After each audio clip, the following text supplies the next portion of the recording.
What is up, you guys? This is JP, and today we are doing the next episode in our key point series, and we are doing bench press. So this video is going to be the next episode in my key point series, where I take one exercise and I go over the key points for that exercise and how to master it based on your training level. And the three different training levels are beginner, intermediate, and advanced. One thing to note is that these are not tutorial videos, so I'm not going to cover every little detail on that exercise. I'm not going to go from beginning to end and teach you guys how to master it from every different angle.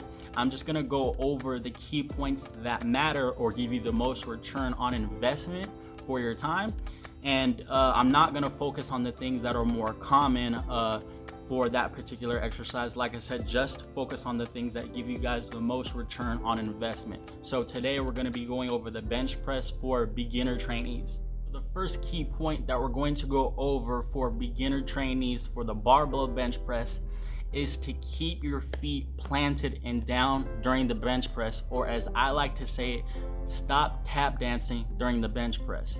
This is an extremely common error that I see from pretty much a lot of beginner trainees. This is probably the most common bench press error that I see, and it's one of the easiest to fix as well. When I first start coaching people in the bench press, obviously if they're a beginner, this is again usually one of the first things that I'll correct on them if they don't already have it right. And if you go through your local gyms or a 24-hour fitness or a big chain gym, it's probably one of the most common bench press errors you'll see when you're just kind of walking around. Is you'll see people moving their feet. They'll be it looks like they're tap dancing, and this isn't good. Obviously, if your goal is hypertrophy, you want to be able to accumulate as much intelligent volume as possible. And I say intelligent volume is because too much volume is obviously bad. But you want to be able to intelligently increase training volume over your training career, and you want to be able to apply sufficient amounts of mechanical tension to be able to cause that muscle to grow. Obviously, if you don't have enough tension on that muscle, or you don't expose that muscle to enough mechanical tension, you're going to be leaving gains on the table. And if your goal is strength, then you want to be able to apply as much absolute load you can with good form, obviously at the appropriate RPEs. And that's going to help you get better strength gains in the long run. And to do both of those things, obviously, you want proper technique and you want high amounts of stability doing the barbell bench press. So to get high amounts of stability during the bench press, there's one thing you need to stop doing, and that's you need to stop moving your feet. So for a beginner, we're not going to overcomplicate things. Obviously, as you get better over time and you learn more about foot placement and leg drive, you can tweak your form over time. But since you're a beginner, the main things that you need to do right now is just find a foot position for the bench press that you feel the most stable and strong in, and keep your feet planted during the bench press and do not move them. Some simple instructions that you can follow to find good foot placement is just have your feet on the sides of the bench press and turn them out about approximately 45 degrees, as you can see me doing here. Again, you can tweak it to your liking, but again, find a foot placement that you feel strong in, you feel stable in. Do not move your feet during the bench press. You can record yourself to see if you're moving your feet if you start to tap dance. But again, once you can master this technique, you're going to get better strength and hypertrophy gains over the long run.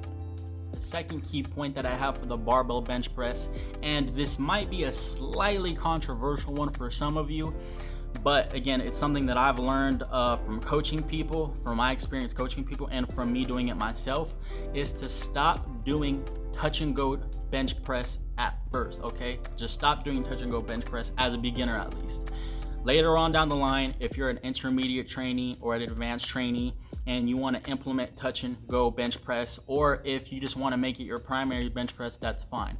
But as a beginner trainee, what I often see is that people want to do touch and go bench press for all the wrong reasons. Okay, they want to do touch and go bench press because it lets them bounce the bar off their chest, and they just end up moving more weight because of that. But again, this is kind of like it's not, you're getting extra weight not because of your pressing musculature, not because of your chest, not because of your shoulders, and not really because of your triceps. You're just more so abusing the stretch shortening cycle to a degree which, again, as a coach, I would find unhealthy. And this is going to kind of shortchange you in the long run for gains in muscle mass or gains in strength. So again, I recommend beginners not do touch and go deadlifts for those reasons. And also too, it's kind of hard to regulate for beginners who are, just starting out, or you're just, learning bench press.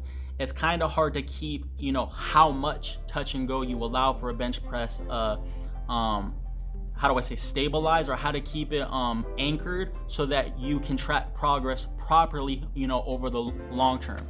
So again, 1 week, if you're a beginner, you might do a little bit of touch and go, and let's just say you're because you're a beginner, the next week you do bench press, you're eager to increase weight, which again, as a beginner, you should be able to increase weight pretty frequently.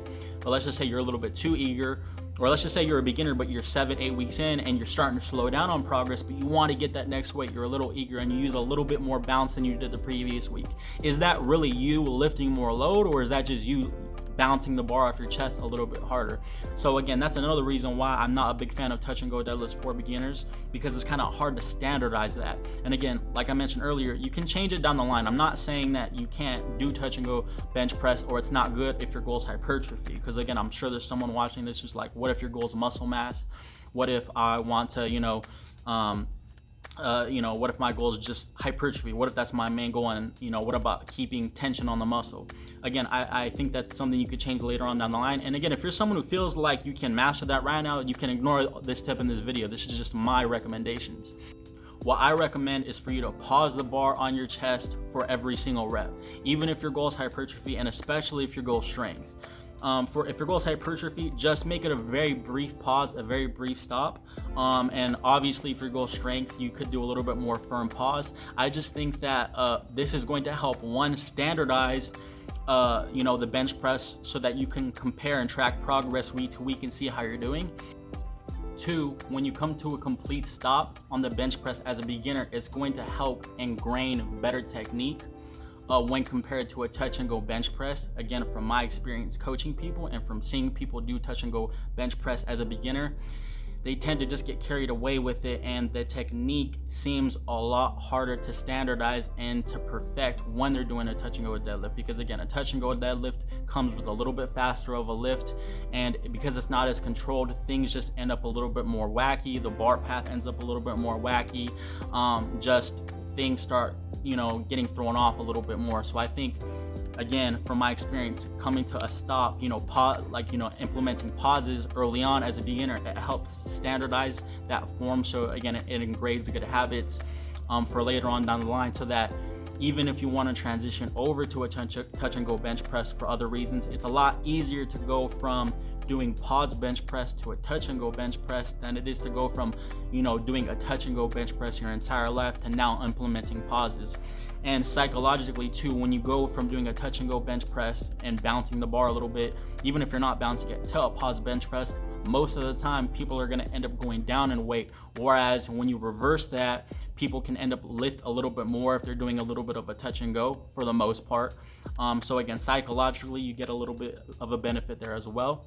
And lastly too, again, when you're doing touch and go bench press, and I'm not saying everyone bounces the bar ridiculously using a touch and go bench press, I just think that from, again, my experience coaching people and seeing it in the gym, initially I see people, again, they tend to get a little bit crazy with it over time.